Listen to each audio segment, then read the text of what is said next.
Welcome to the Reconnected podcast, a home for sharing, understanding, and growth for the retail grocery store industry. During each episode, we will meet an amazing member of our community as we learn about their story and jointly explore the intricacies and challenges of our supply chain. Through it all, we'll remember and honor that everything starts with the real people who spend so much of their lives supporting the retail food supply chain. We will bring together the voices of manufacturers, distributors, and retailers as we journey together to help our industry reconnect. My name is Luke Abbott, and I'm excited to have you join us. Frank, how are you doing? Good. Can you hear me all right?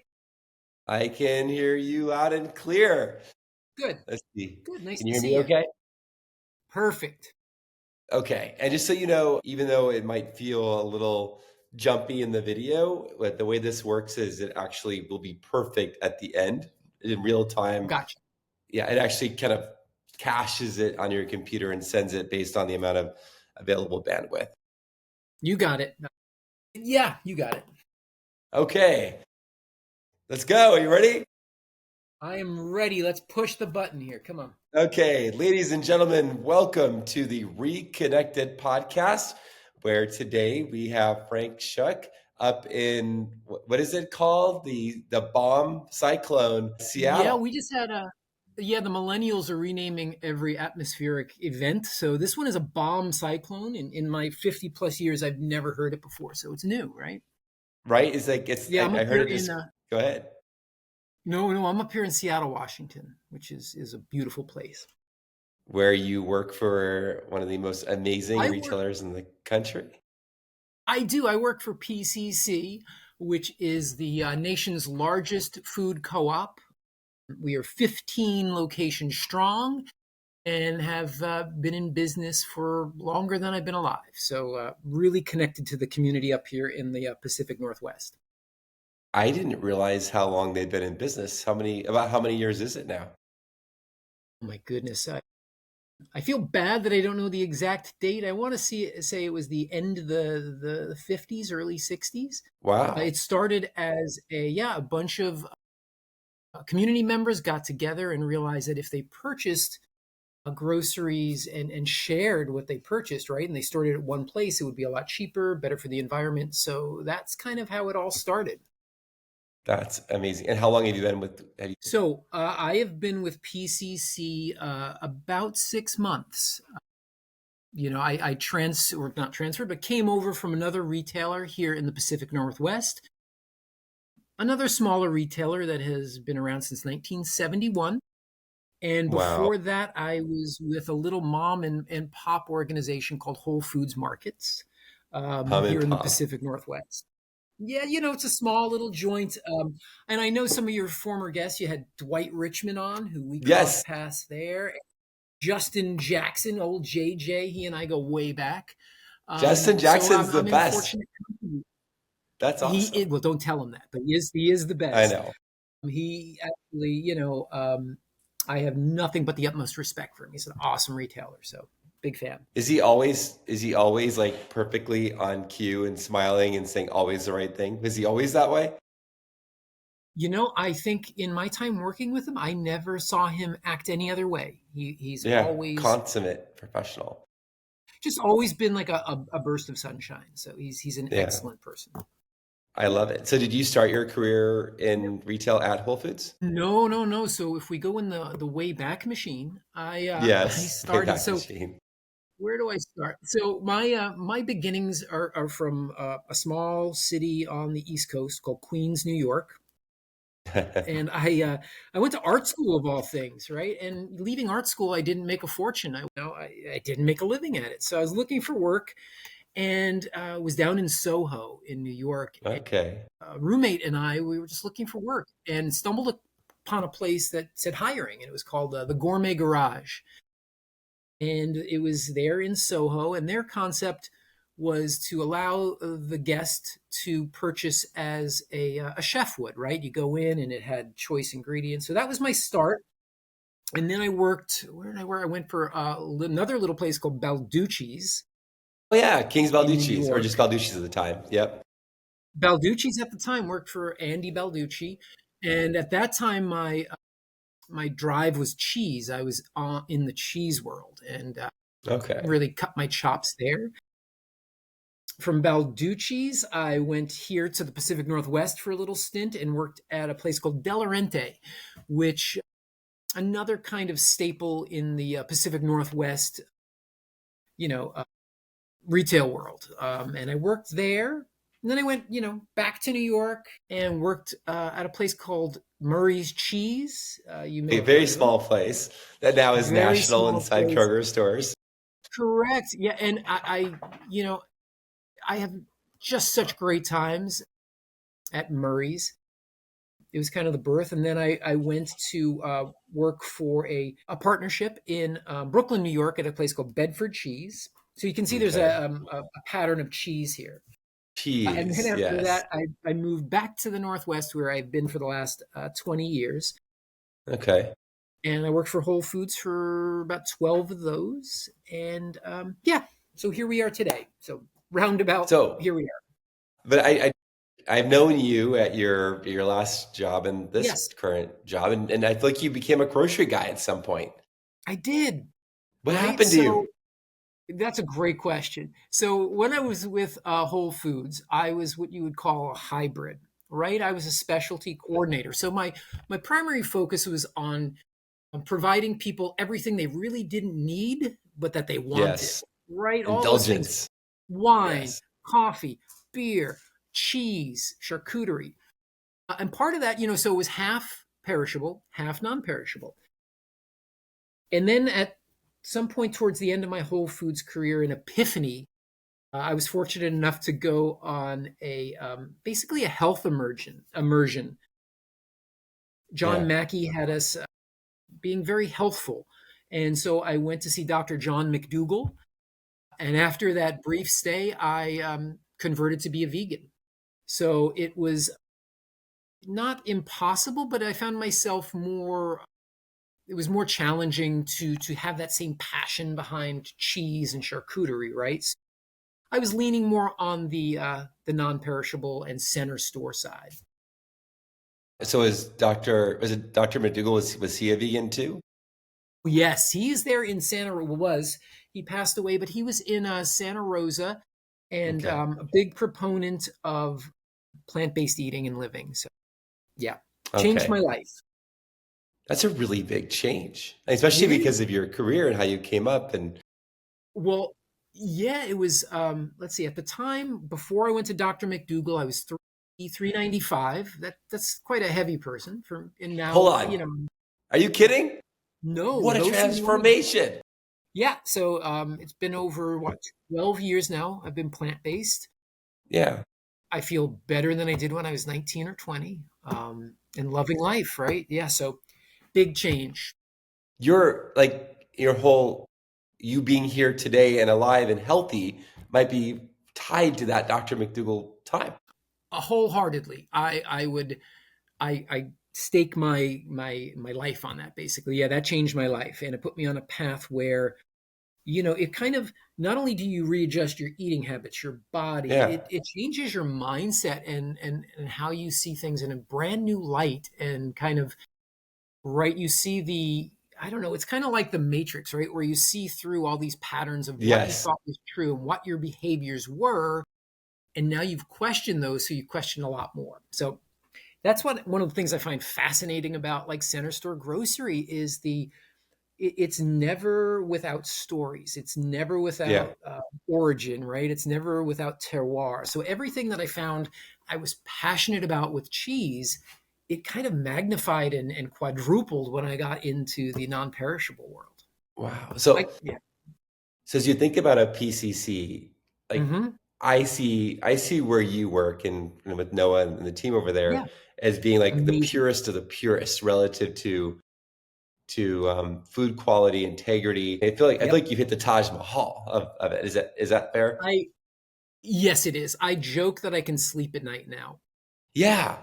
This Yeah. feels Part of like it you. was, it is so me. It's just, as I have two wonderful children, and I think about, basically the whole structure, right? It all is intertwined and intertwined.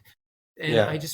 I want the people that shop with us, the customers, the guests, to live a long, healthy life. And I don't want to feed them things that I know have bad things in it, right? I'm not going to stand on a pedestal because I have my indulgences. I like Diet Coke every now and again, right? Like, so I'm not here to You just preach. admitted that on camera. You like Diet Coke. This is big. I, I Yes. do. It's a guilty pleasure. Don't tell anyone. No, I'm kidding.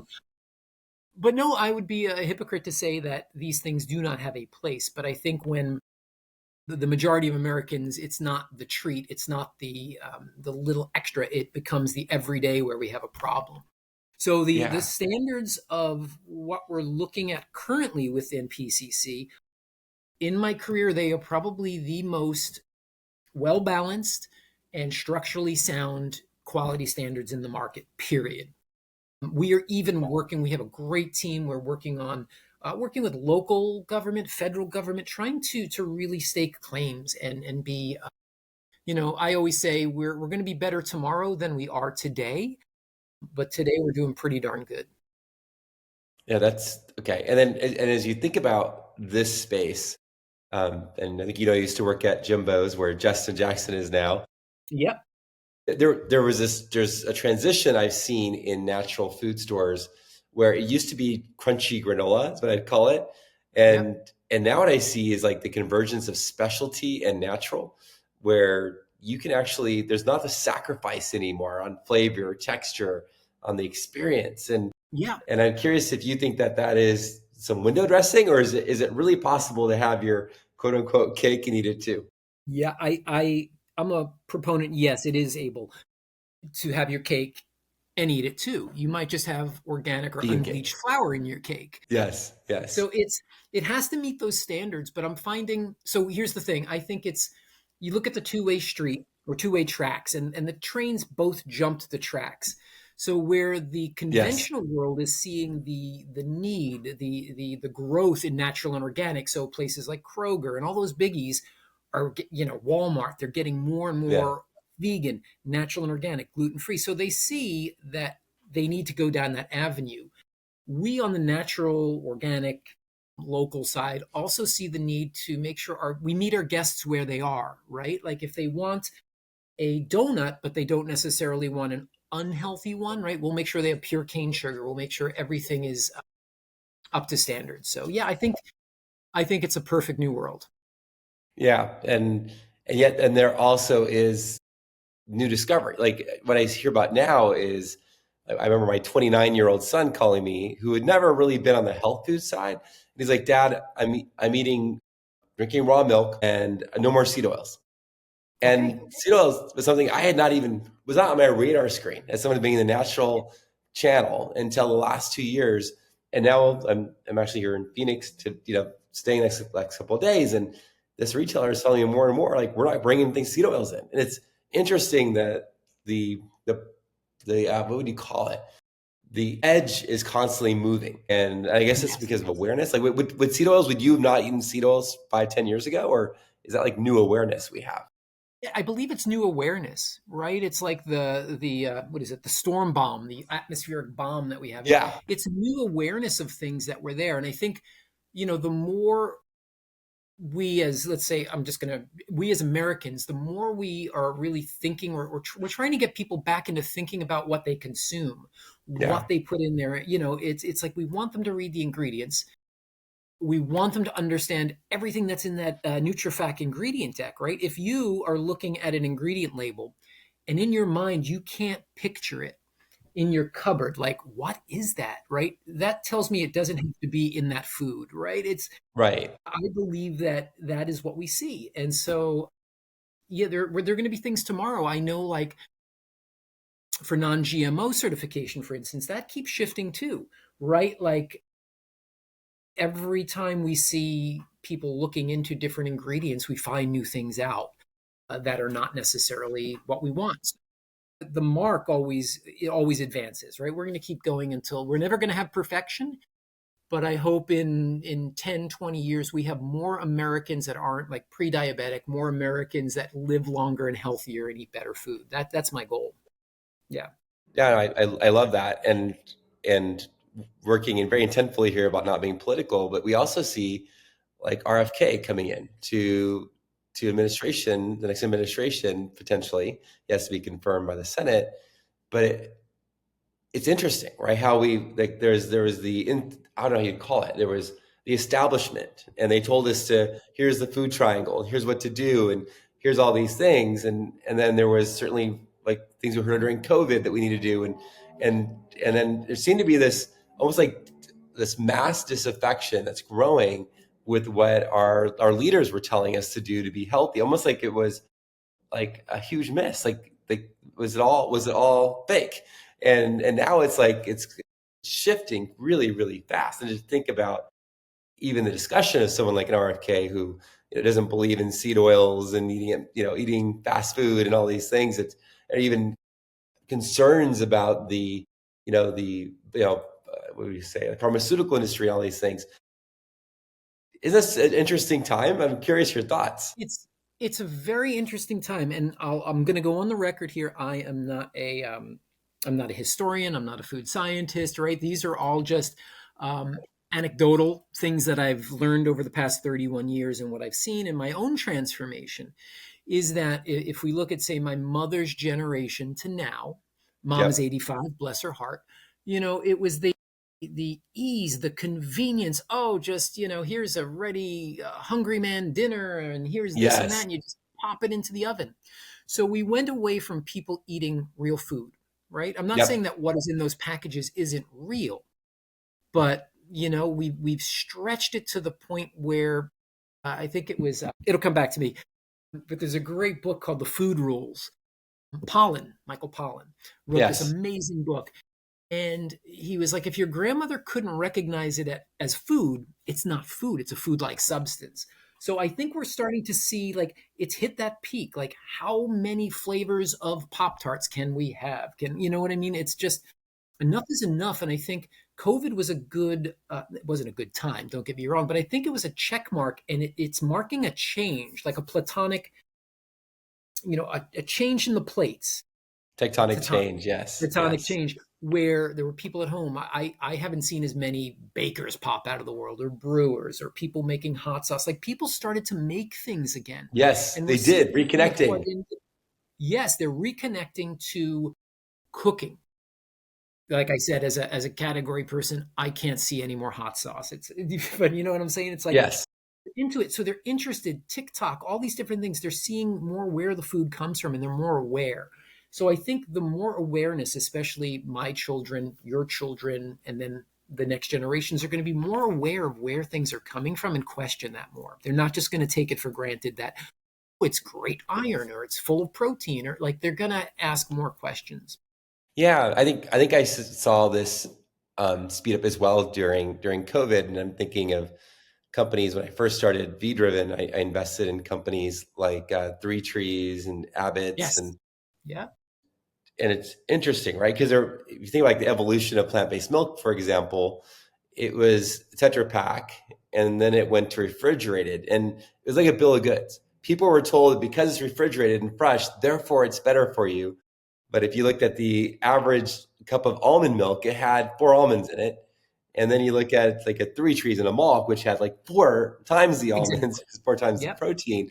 And I said that in plant-based meat as well, right? It kind of now is what's trending. The things that are like the whole vegetable forward. It's interesting. It's a great point. So if you think about, crunchy granola, natural food, the burgers they had at one point were like barley and quinoa and oats and black beans. Then you have this thing like, it's made in a factory. I'm like, what? And, we do this process to get this, and it has a flavonoid that tastes like meat. And guess what? It bleeds. And so I'm like, why do we need that? And I think we're starting to see that crossover change again. Like, it went up. Yep. And I think the real win for those companies was to get the maybe vegan curious, or those that wanted to maybe eat less meat. They're not plant-based. They're going to give it a try. And I think that brought more awareness to it, but I think we're going to go back to the roots. I see more and more people presenting me items that have fewer ingredients. Yeah, back to the original veggie burger, if you will. So yes. And they're gonna, that's what I look for. I'm not looking for the thing with all these flavors, and half the time we can't carry it because it doesn't meet our standards for, it has the wrong chemical, it doesn't have cane sugar, it has all these different additives that we can't carry. And I think people want that, right? I It's think a so real, too. yeah, With yeah, the- I do. We don't want to sacrifice anywhere. Taste, flavor, texture, No, integrity of ingredients. We want it all. exactly.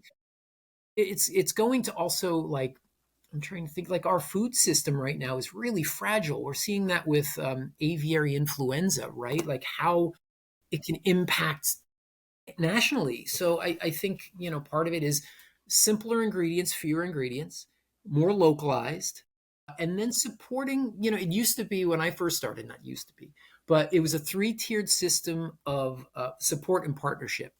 The supplier worked with the distributor, who worked with the retailer, and the three bodies worked well because it was a win-win, right? Shared fate. The supplier wanted to do right by the retailer, and it worked a lot better. And I think that in the system we're in, I'm finding like micro distribution, like really small distributors who can get me those local items that are made by women, veterans, all, every imaginable producer that's local and struggling against the big guys. That's kind of who I still think that that's where the push is going to go. May as well just go there. I mean, Yeah. there's like so COVID brought the democratization of being able to create a CPG brand, it seemed like, and bring it to market. And then we also face the challenge of so many CPG products coming out at the same time. Yeah. We face challenges in distribution and just what the consumer is willing to pay for a product that's made, more artisanally or made by a smaller company, competing with the biggest companies in the space in the world. Yep. And it's challenging. And It is challenging. The way I look at it, would you rather, like, let's take the average cereal aisle, and it's a rainbow, right? You've got 10 different types of tricks. You've got 18 different kinds of Cocoa Puffs. yes, You've got seasonal Cocoa Puffs. and You have all, eight facings of each one. Yes, thank yes, you. It's an entire 40-foot run. yes, My question yes. is this. My question is this. Would you rather get a cheaper box of cereal, or would you get something that is got fewer ingredients, handmade, maybe costs more? But my belief is, in the end, what you're paying for that better quality product, you're not going to be paying for diabetes medicine. You're not going to be Yep. paying for doctors eventually. You're paying it forward, right? You're paying for your health as you age by buying better food now. And I knew people do struggle. And I think where a lot of the food costs look to be wacky is prepared foods, ready to eat foods. They seem pricey because there's more steps taken to it. But if you're looking at like basic meals like rice, beans, potatoes, tortilla, like I could go on, and you could really, it's affordable, right? When you break down the building blocks of these component foods, it's not that expensive, right? So I'm trying to encourage more and more with what we present to the guest at PCC are those options, the fewer ingredients, and it, to your point, it's hard to compete against the biggies, right? Like the Krogers, the Safeways, but we're really looking out for the well-being of our guests. Right. So Yeah. you're Hmm. I faced this when I was at Jimbo's, and we did a town hall once, and someone really challenged Jimbo. Said like, well, hey, like it costs more to shop at your stores than other stores, and is it really accessible? And I remember him sharing that like was effectively in the vanguard, right? He was 30 something years ago bringing Yeah. organic produce when the supply chains didn't even exist, and something like 22 organic farms, exist in San Diego today because he supported them, but it Yeah. had to start somewhere. Yeah. And I get it isn't fully democratized yet, but it's got to start with the people who can afford it for it to enough of a kind of a mass, Yes. right? Mass production, whatever it is, the economies of scale, and then it flows down. But we shouldn't poo-poo the idea, in my opinion, of like the cutting edge just because it's expensive. Yeah. Agreed. And you mentioned earlier the democratization of food, Yep. and it just got me thinking. So I worked for, I don't want to use the term visionary, but he was the CEO at my last company. and an amazing brain. And something he said to me, because I was on this pedestal, I was talking, we have to eat this way, and this is the way to go. And he said to me, he's like, Frank, we have to meet every guest where they are in their journey, right? And we can't all be like eating like a star athlete, or eating like, we have to make those little changes, right? And so that's the key to doing that. And I think part of it, and this is where I see the biggest void in the industry right now. And we could talk food pricing, shrinkflation, this, that. I think the biggest issue is the lack of passionate and educated team members that Yes. are in the store, right? We have taken away countless checkers, cashiers, in order to replace them with self-check machines that are Yep. just soulless. And they can't make a suggestion on, oh, hey, the next time you're in, try this, or how about that? And I think the industry, one thing COVID really kind of fouled up was the customer service aspect of getting the best food into people's baskets, right? Like, Yeah. it's turning them on to the great foods. And it's hard. Like, yes, you can have a QR reader. Yes, you can have a TikTok. Yes, you can have an Instagram, but there's still that human connectivity, even if it's secondary, right? You don't have to engage someone head on. Someone can hear you talking and get engaged and hear, oh, what are you talking about? So I think it's part of that. It's where we used to go to the grocery store to be passionate about food and try new things, as well as get our staples and talk to our local, the butcher or your Yep. grocer. Now it's just Yes. it's a 17-minute task that we get Right. through to get what's on our list, or we have somebody else do it for us. So I think part of me, I am a big proponent of, yes, I can understand people needing to, get their grocery sent to them. But I think the brick and mortar, we have to kind of double down on that service aspect of it. Service and the quality of the food we Yeah. sell. Yeah, it feels like, and I love what you're saying. I totally agree with it. And we've lost that touch. And so it's been with labor challenges and everything.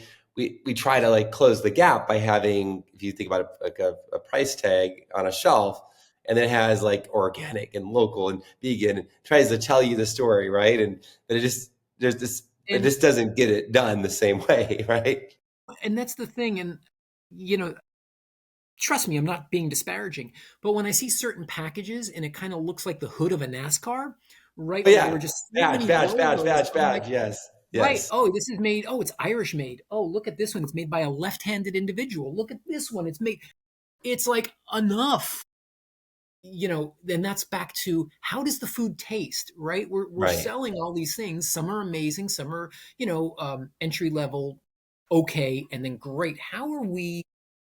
I think about this as a buyer merchandiser. Every time I look at a product, I'm like, okay, you could have a great cost. It's going to sell well. It's trending well in the market. Here's the Nielsen data. Here's the spins data, data. At the end of the day, if it tastes like cardboard, why am I selling it? Or, you know what I mean? So it does come down. I think I like to work backwards, right? I like to think, what experience is the guest going to have with this food?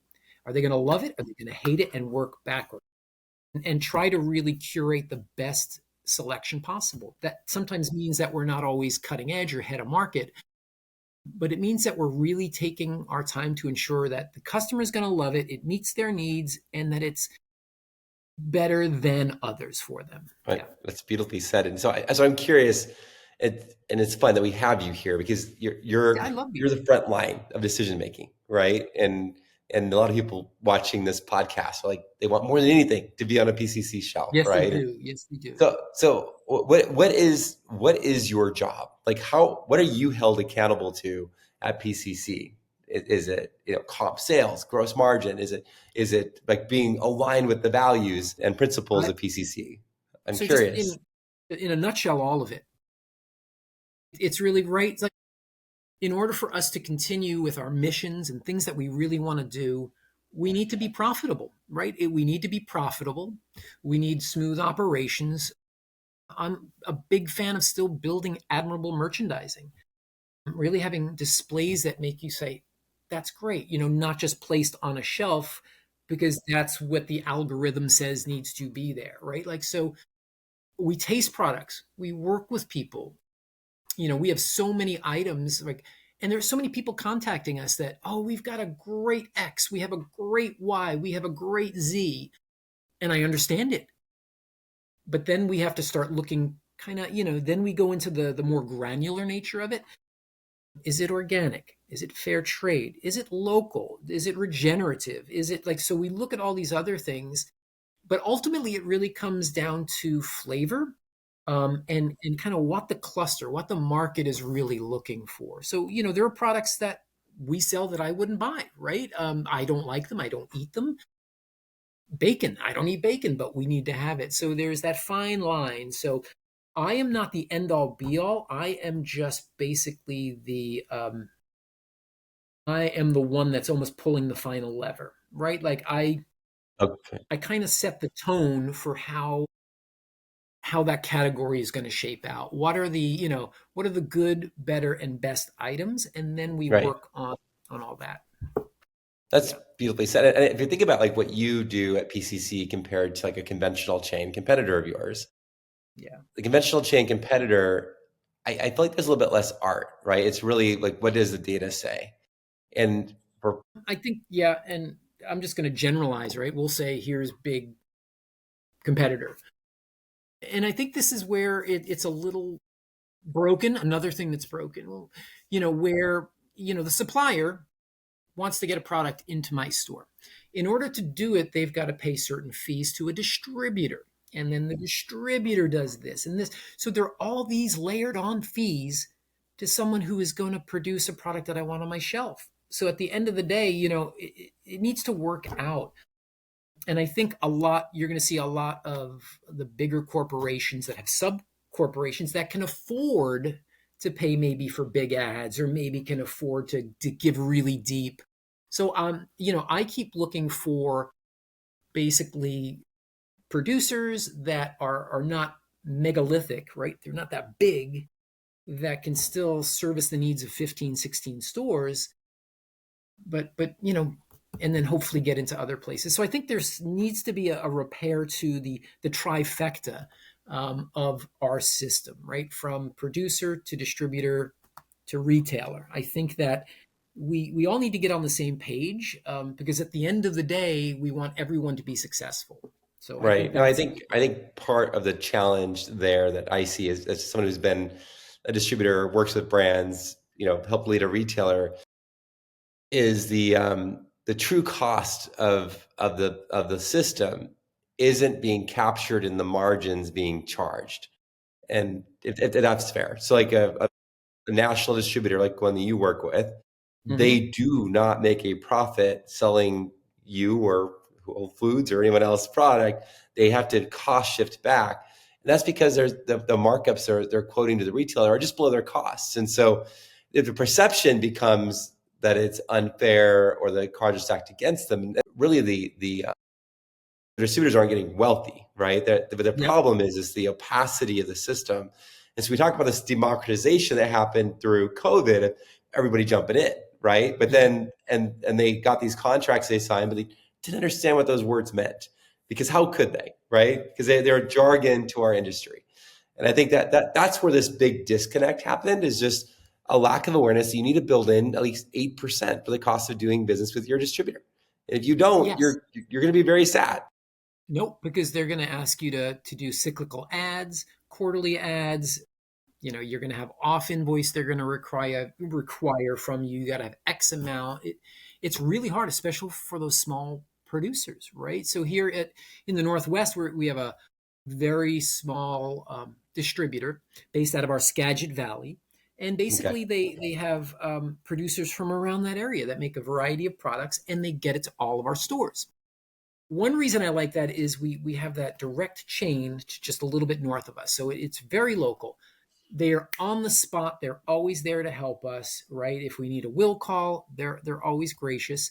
The other thing is too, some of the producers up there would be selling to a distributor that's based out of either California or Oregon. So the product is coming from North Washington, going right past us down to a distributor and then back up to us, right? Like, Yes. to me, that blows my mind, for not only the carbon footprint and all that, but just like, hey, we're right here. Don't go all the way down. Just drop it off here. We're going to save a lot of.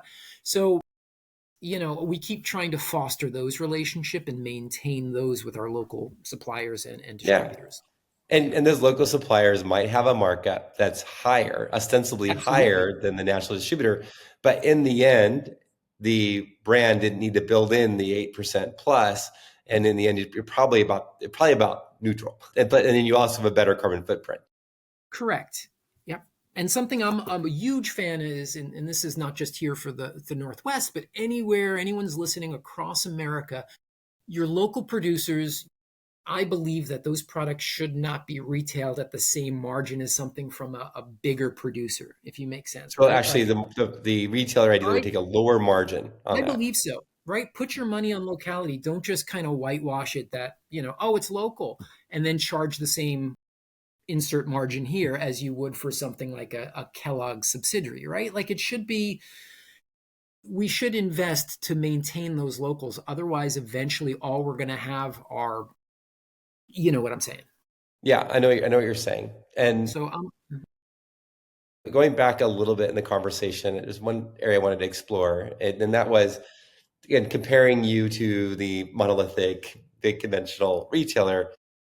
It feels to me that data on some level could mean less to you because if you think about it, data is incestuous because it's like if it's trending in the data, I'm looking at the past. yeah, That's already data, happened somewhere. I'm not leading. yes, exactly. So So is I'm what you do always a big more fan. art?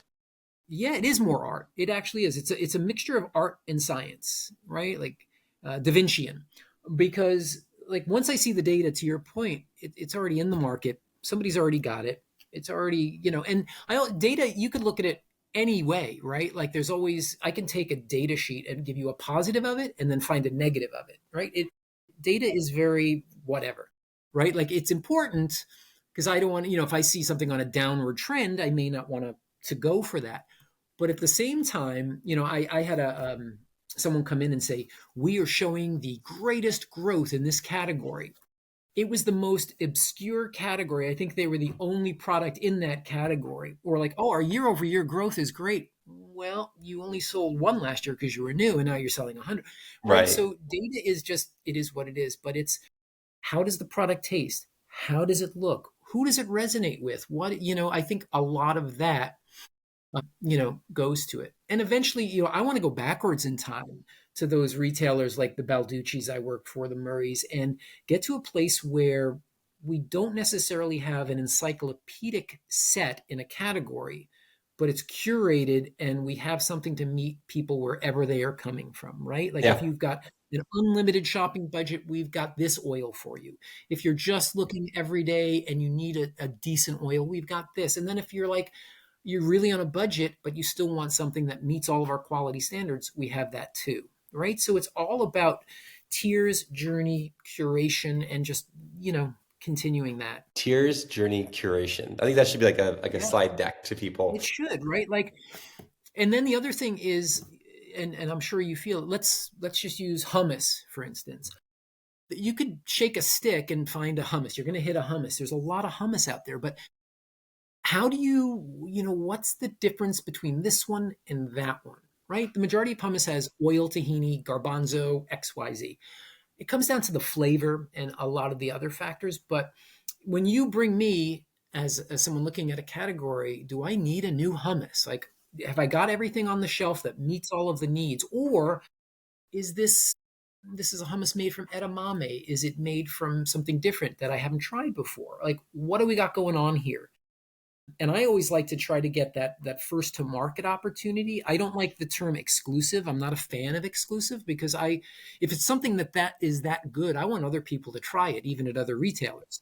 But I like if I find something or Noah finds something, we'll say, hey, for 3 months, can we get it in our markets first? We're going to really support you, build you up. We can anchor you at a distributor if that's Yeah. what you need, just to get it started.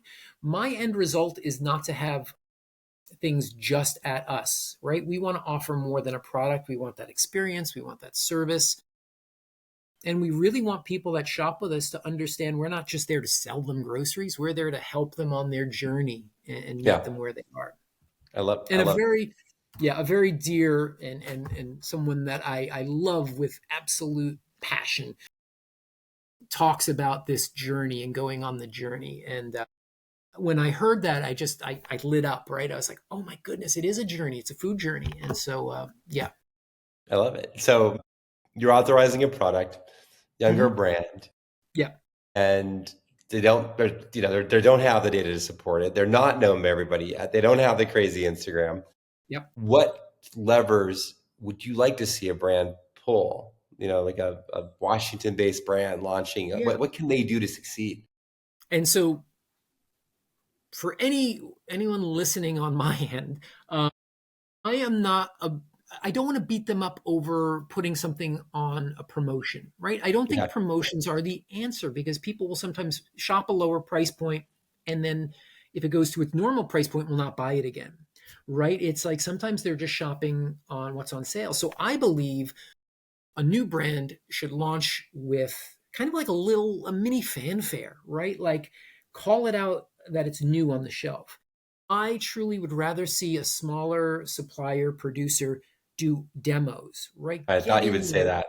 Yeah, demos are, and it's a forgotten art. And I'm not talking like a Costco, someone standing, try this, try this, delicious, try. I don't, and they're working on quota there. Like they got to sell their samples. So I am a big believer of getting, the producer, someone close to the producer, someone passionate about the product Mhm. in there in front of the guest speaking.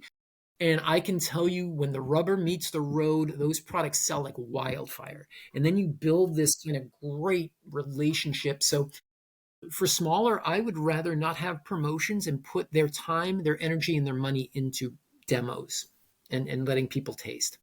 I love that. There's probably no other lever you could pull that would be as Nope. valuable as the owner, No. the founder, someone close to them, Yep. connecting with your consumer face to face and food to mouth. Yep. And we, really try. And I use Noah's name. I've used him a couple of times. We work in a partnership, right? He's another merchandiser with me at PCC. He's Great, amazing. probably been in. He's amazing, and we really work well with each other. And what we do when we're meeting with a small supplier, we like to think about not only the primary use of that, but what's the secondary, what's the tertiary? How can you use this products? We just met with someone who does probiotic soda, a smaller producer, and they had a root beer, and I'm like, wouldn't it be great if you partnered with like a local ice cream maker and we have a root beer Wow. float event? Or Yes. like I like the mashup. Like I don't think anyone needs to go it alone, right? Like smaller, if you combine your forces, you can be greater than if you are an individual. And I've seen that work really successfully. It's quite a thing. I love that. I love that. Yeah. And so is that something that I'm personally really curious about is Hmm. co-ops versus like for profit. And I always remember Jimbo when he started, he was at OB Peoples, and that was a co-op. And he said he was very frustrated at the ability to make decisions and move things forward. And so he decided to start Jimbo's and kind of have the co-op ethos in a for-profit company. And I think he's been really close to that. But Hmm. there's something obviously very special about PCC in that while it's not this for-profit and one person is making a decision, clearly has made really good decisions to become the most successful co-op in the entire country. And I'm curious to some of your insights and thoughts around that as you've been there, 6 months now, and what you're Six finding. month, and yeah, I entered in and I explained to some of the folks that have been there for longer, much longer, that I am not there to change what is the core of the co-op, right? I came there for a reason. I came there because I believe in their missions, I believe in their products, and I believe in the people. The triple bottom line. Yeah, But for me, I want to move faster. I want to be nimble. I want to meet with more of the local, right? I want us to determine what we're going to carry rather than somebody presenting to us, right? There's the act of presenting. And I would much rather be out there discovering and working with them and trying new things and trying to just kind of break what we've just become so in this industry entrenched in doing, right? It's all the lingo, it's all the words, right? You go, oh, what's this, what's the free fill like, here's this, here's your contract, here's the TPR, here's so you look at this and I get numb sometimes. It's everything is good and bad, and I love the grocery side of it, but sometimes you get so contracted out, or it's all about the fine print, where I'd much rather be more about the discovery and get into that, like, this is great, you got to try this. So that I think is kind of the yeah. The change is coming with, we've seen a big growth lately. I think people are understanding that the food system is flawed, that there are things out there, especially in mass produced big company farming and stuff like that. And we're seeing the health concerns. So they're coming to us because at the end of the day, yes, we are a little bit more expensive on certain things, but we have options for every price range. And they feel that they're not going to get the same just Passover, right? They're going to get their that we're looking out for them. We're making the decision so they don't have to, in a sense. They don't have to look at every label. They can trust us. And You we're trust. trying to build that trust. And, you try to build trust and integrity. And yeah. So I think what you're saying too, if I'm synthesizing some of your comments, is Please do. you're owned by your customers, you're owned by the community, and your Correct. job is to meet that community where it's at, while still always being consistent with the baseline principles, and to take them on this health journey or on this food journey, if you will.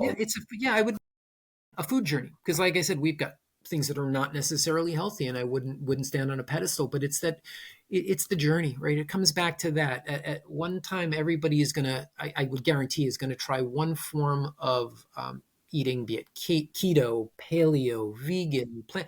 We have different journeys at different parts in our life.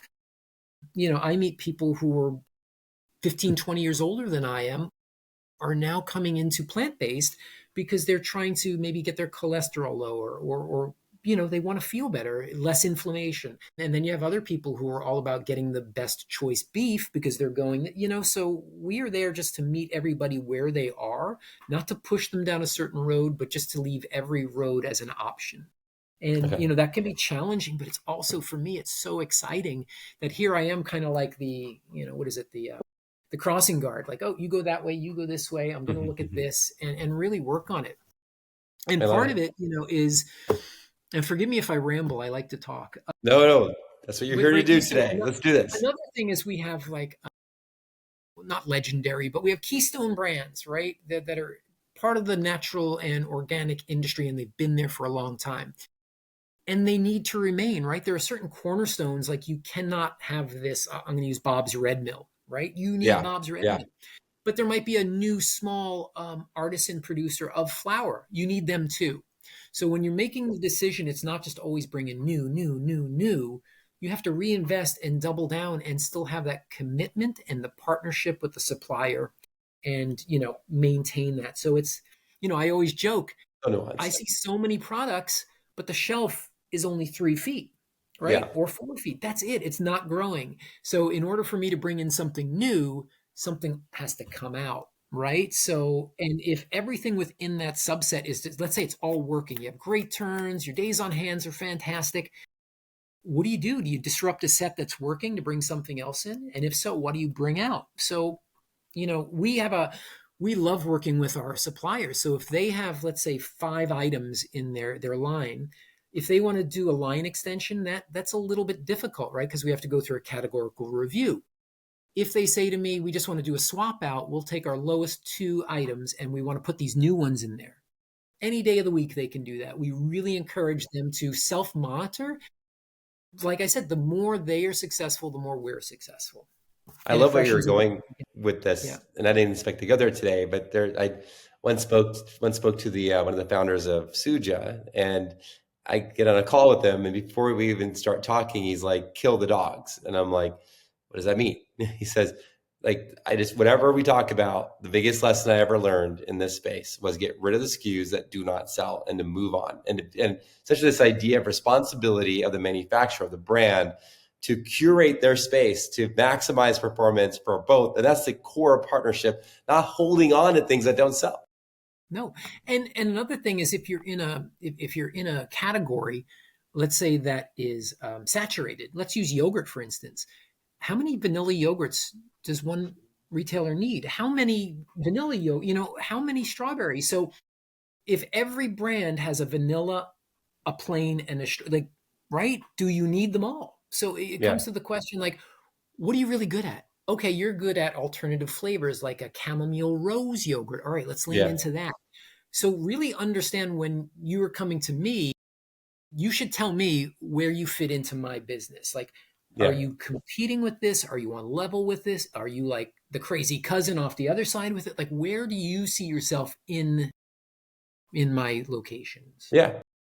Because I just, then it just becomes like, and it's also not fair to the customer because then they're standing in front of a set of yogurt looking at 10 different plain yogurts, right? And so one is going to outsell the other and there's going to be cannibalization and then you have more shrink and so you can kind of see where I'm going. I think there Yeah. is redundancy and of riches and it sometimes is what is it? It's like analysis paralysis to the guest. They're looking at too much.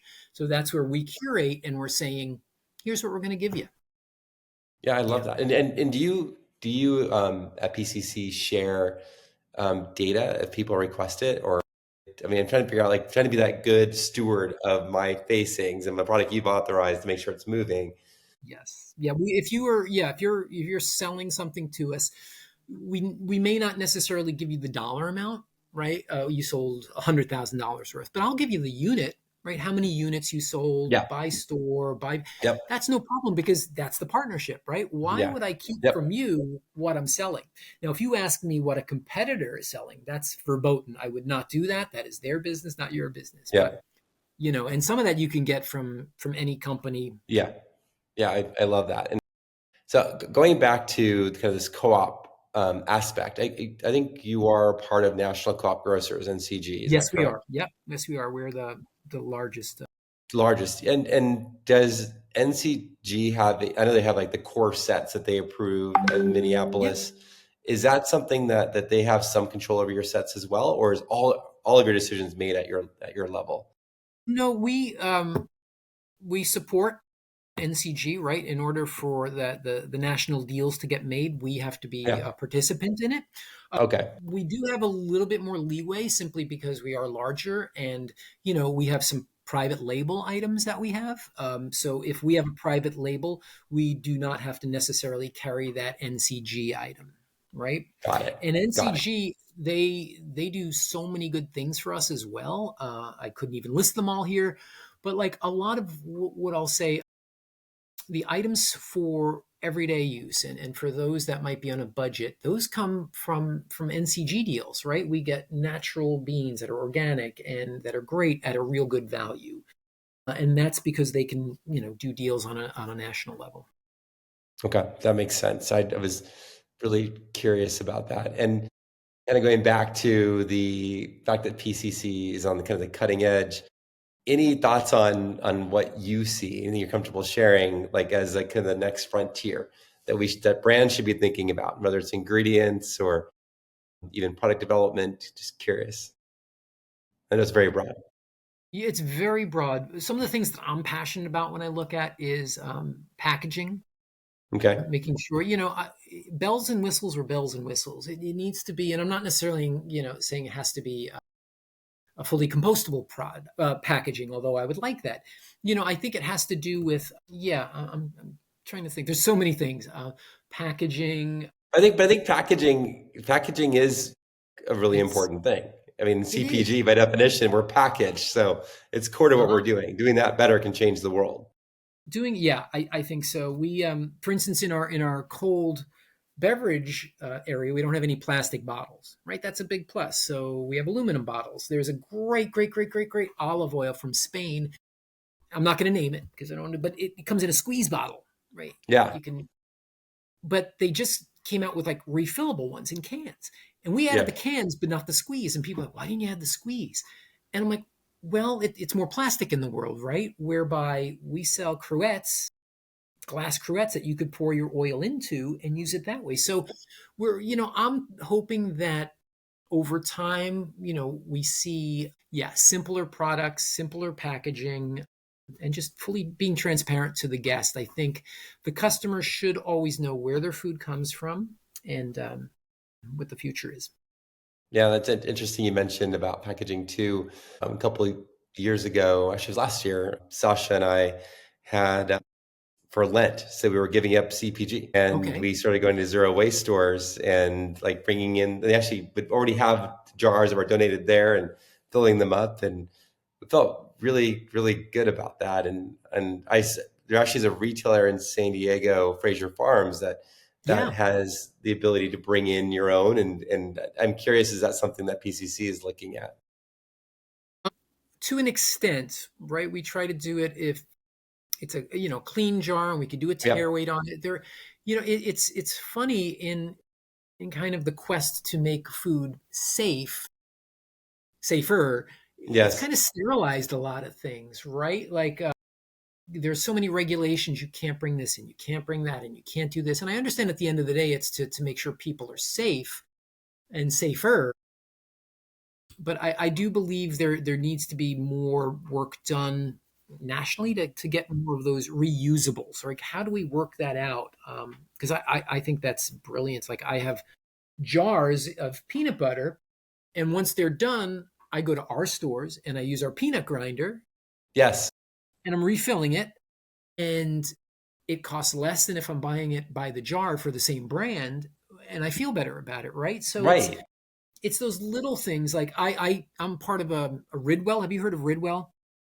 They Okay, so Ridwell is a box, and they collect things like batteries and packaging that can't be recycled, and basically things that can't go into recycling or they can't go into the trash. So they pick it up for you, right, at a nominal fee, and I love them. But they came by the other day and they're like, "You have nothing in your box," and I'm like, "Well, I'm not using as much packaging, and I try not to use this, right?" Like, so I'm actually self-defeatist in trying to use this service because I'm bringing in less trash.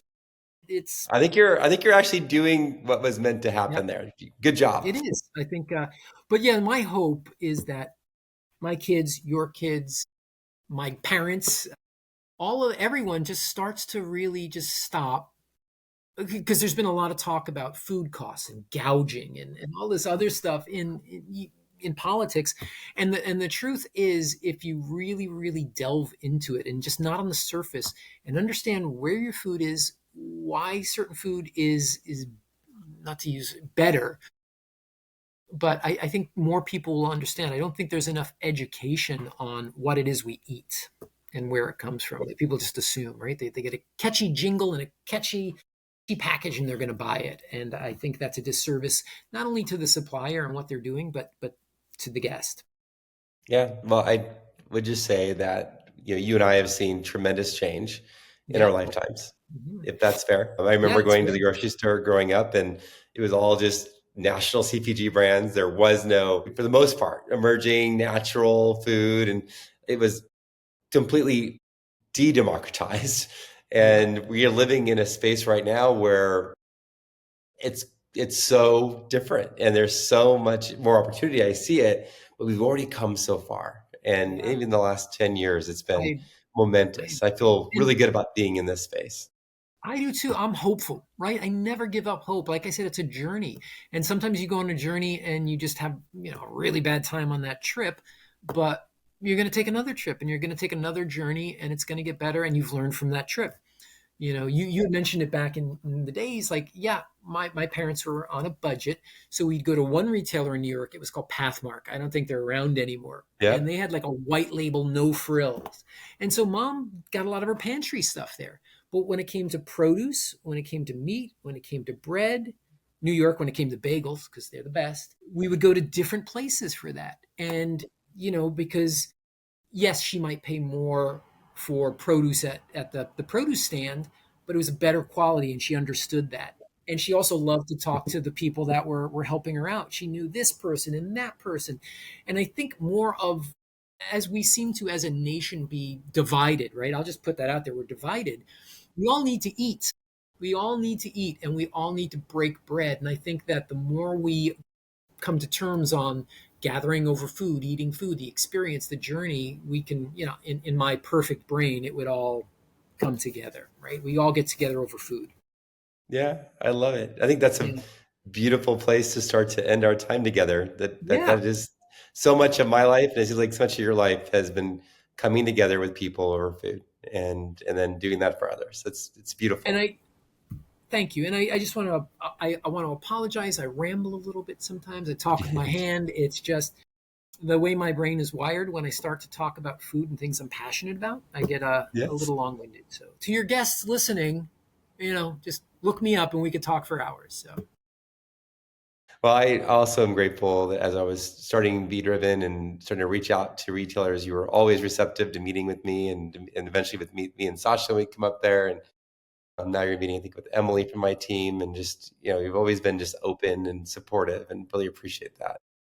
And I just to say my biggest regret, if I were to have a regret, is that I can't necessarily get in touch with everyone that is trying to reach me in a timely manner, right? There's so much. But it's the relationships like we have, like Sasha and I have, like, Emily, those are the relationships where they keep coming back. And I find myself with working with some of the most amazing people in this industry. And I think we all understand that there could be a lag in communication and time, but Yes, it's not for any it's just reason. part of it.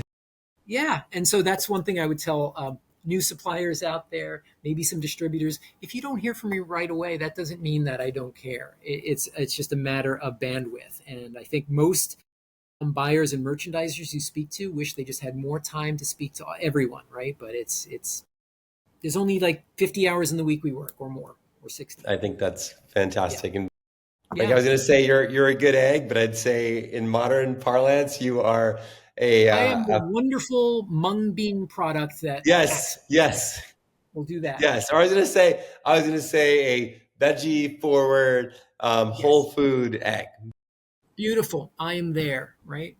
Well, I I love it. appreciate this. I Thank really you, am Frank. glad you reached out, and thank you. Yeah, my pleasure. Take care, my friend. Great day. Happy Thanksgiving.